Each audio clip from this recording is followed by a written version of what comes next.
also here. Matt, good morning. Good morning, Tim. And just to correct you, the top people in law enforcement here in Calhoun County are the men and women that go out there every day and perform the job. Well, excellent job every day. That's the truth, and they're out there not only battling the elements and battling crime and putting it on the line for us, and we certainly appreciate that each and every day. And we also can't forget the prosecutor's office there, the other part of it. If you watch Law and Order, you know, that's like hand in hand, right? That's right. But it's more than a half an hour our job and a half an hour the prosecution's job. Yeah, it doesn't fall that way. I sense, it feels to me like we've kind of had more crime to start out 2016. Is that accurate? You know, I think we're seeing nationally crime trends are going down. We're not nearly where we were 15, 20 years ago. And I think that's a national trend and certainly a local trend. But what I also know is that with social media, the reporting outlets and the amount of information that we can push out on a daily basis, hourly basis, has been increased exponentially. And so because of that, we're hearing a lot more about what's going on real time, whereas before we would have had to wait for the next news cycle or a 24-hour print story. I kind of thought that too. You know, we just have more access, and some departments, and certainly yours, both of your departments, are doing a far better job of communicating that information to the public and the media, which is illustrated just by the fact that you're here and very accessible to the community. That's not that way everywhere. In fact, our newsroom is a little frustrated at one of the departments to the west who, you know, hasn't been quite as good in that department. But, you know, it comes and goes. It depends on your budget. It depends on your staff. It depends on, you know, how much other stuff you have going. But I think you guys are doing a good job with that, and we appreciate it. Well, thank you. And we try and get as much information to the public. We work for the community, and we want them to know what our men and women are doing every day in law enforcement. And the use of social media has been helpful not only to get that information out, but we often receive tips back through social media. We had a home invasion here a few months ago where we posted on the sheriff's Facebook post a video of the home invasion. Within 6 hours, we've had 80,000 views of that video, and within 8 hours, we had that suspect in custody for that home invasion. And I was just shocked at the compelling video that was posted of the officer who had to give chase to a robbery suspect and ended up being in a shooting situation with that person, and they were shot, and you know, that was available for us to see. You know, certainly no smoke screen there. You saw everything that happened. Well, and that's a tough decision on when to release that, more so for the well-being of the officer involved in that incident. It's a traumatic incident for him and his family, and we struggled with how slow to release that video, but it is something that the public needs to see because we don't see that on Law and Order and these other TV shows, what it's like to be in the shoes of that officer who really has no choice but to do something like that. Well, and unfortunately, those TV shows aren't always reality when it comes to law enforcement. And we struggle with that, taking a case to the jury. Their view of law enforcement is those nightly TV shows, and they want DNA video of every crime and a confession, and sometimes the jury makes a different decision in a case based on some of those things through TV shows. And I know, Tim, I like to just say often is that, you know, we hire from the human race, not the superhuman race, yet the requirements placed on our young people today and our officers, our deputies, our troopers today is incredible. And getting the message out, working with the public to help us solve these crimes, because we know we certainly can't do it on our own. So to the sheriff's point, it's well said.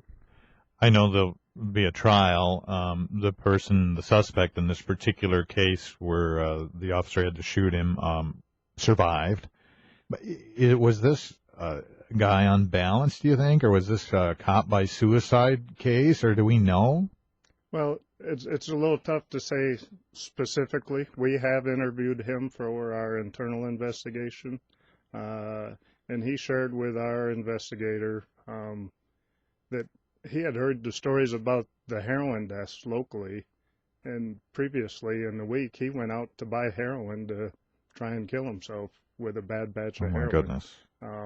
And quite frankly, at the end of the day, it does, yes, appear that it was a suicide by cop, which is suicide is selfish at any time, but to involve men and women in law enforcement that are going out to do their job well on a daily basis, it bothers me as a administrator of law enforcement here in Calhoun County. I hope that anybody who ever is despondent enough to consider suicide by cop sees that video and could put themselves in the shoes of both of those people, because, yeah, it was terrible, but very revealing and very thought-provoking.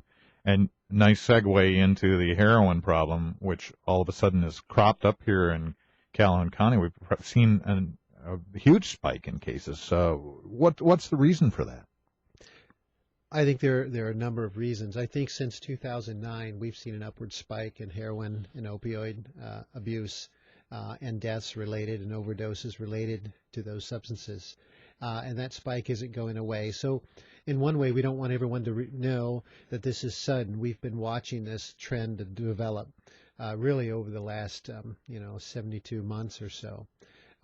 What's unique to our particular area is just the number of overdoses and even deaths associated with this heroin in the last few weeks.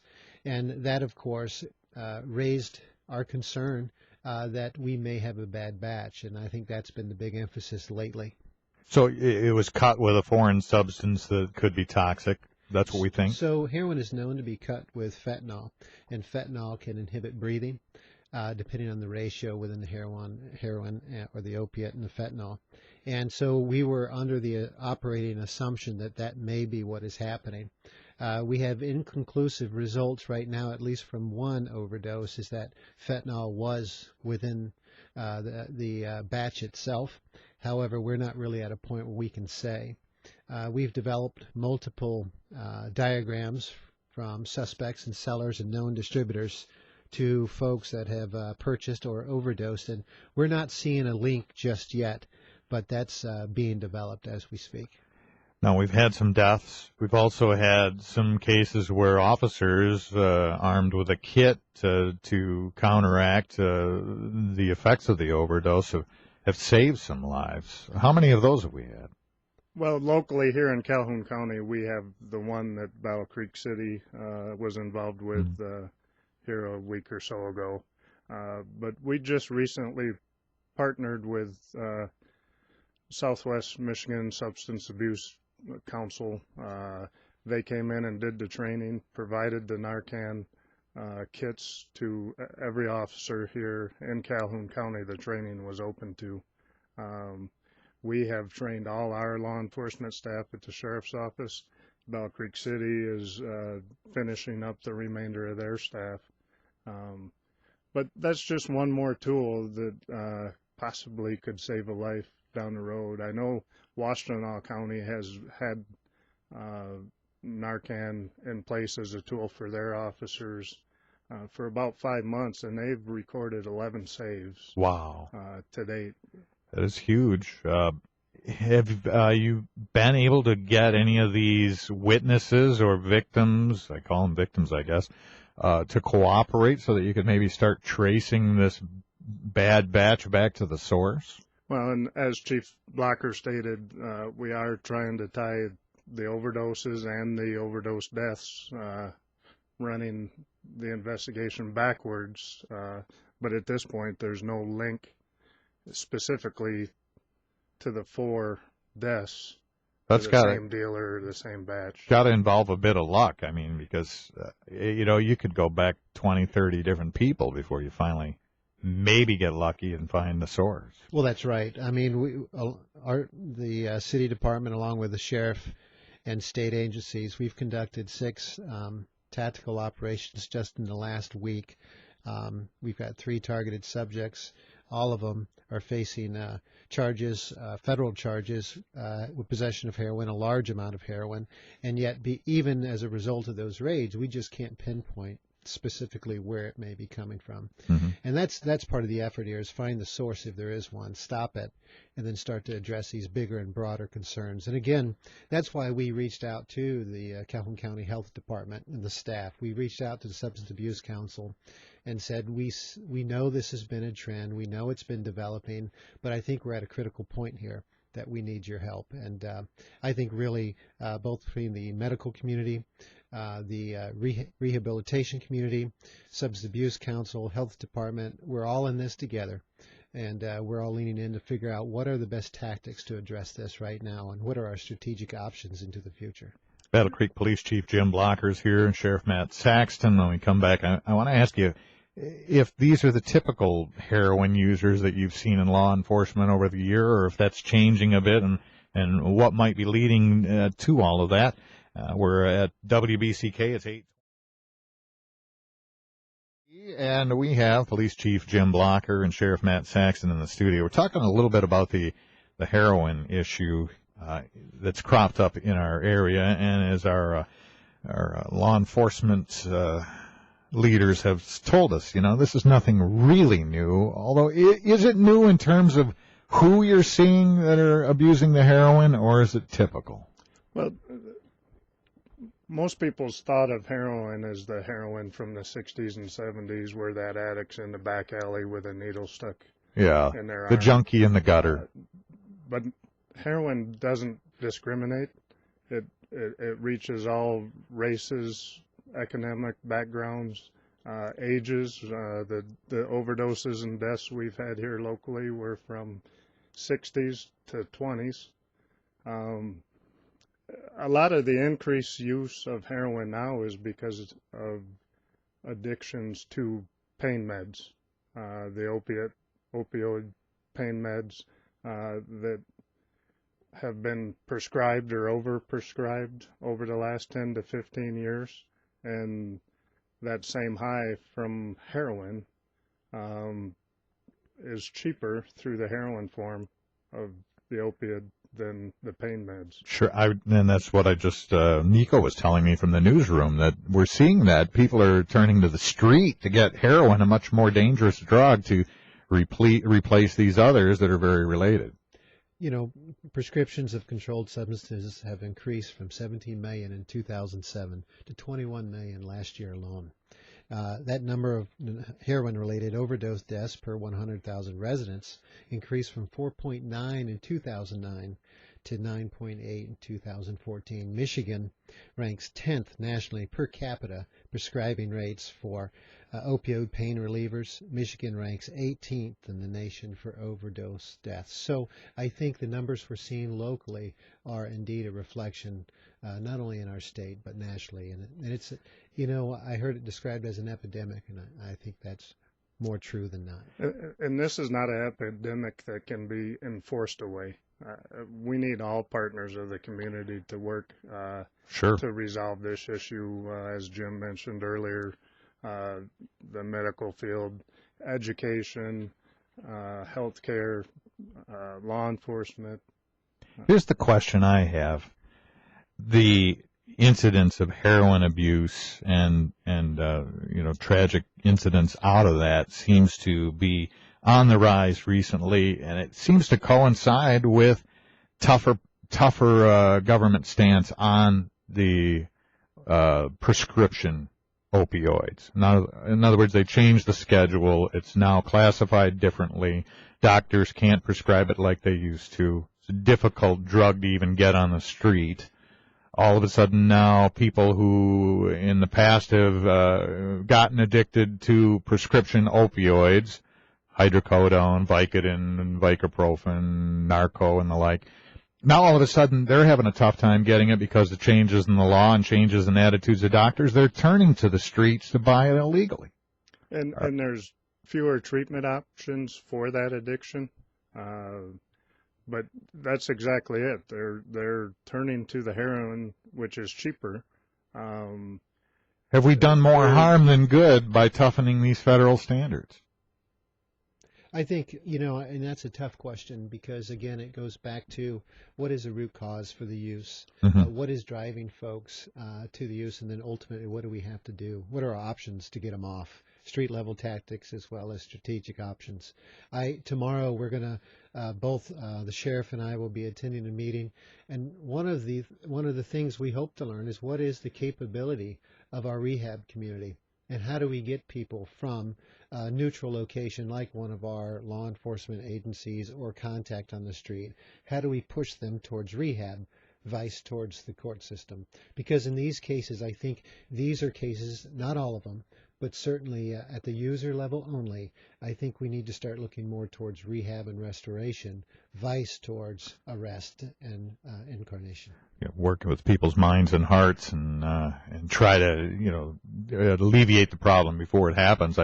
I mean, I could see where we're driving people toward illegal heroin and more dangerous opioids by the tightening of the law, but at the same time, they thought, I'll take the pills, it's prescribed, it's doctor sanctioned, it's really okay, it's more legitimate, it's safer, and now all of a sudden they're addicted and finding themselves doing things that are very dangerous, where they would not have probably done that had they not started with the pills. I think the future generations will benefit from the stricter regulations, but we have to do something to deal with the current generation that is addicted to those pain meds and may have been overprescribed or underregulated, which is spiking our heroin use. But I think to your answer to your question, I think that stricter regulations are good, as we've seen in the meth side of things. Those regulations that restricts the products used to make meth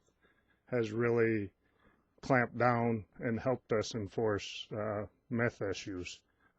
But for the next generation, those will help, but we need to look at the current generation and those addicted now and what we can do as a community to solve this problem. Again, it's not purely an enforcement problem. And I'm sure enforcement could use the help of the community and leads on who's supplying this heroin in our area right now. If people do have that, what should they do?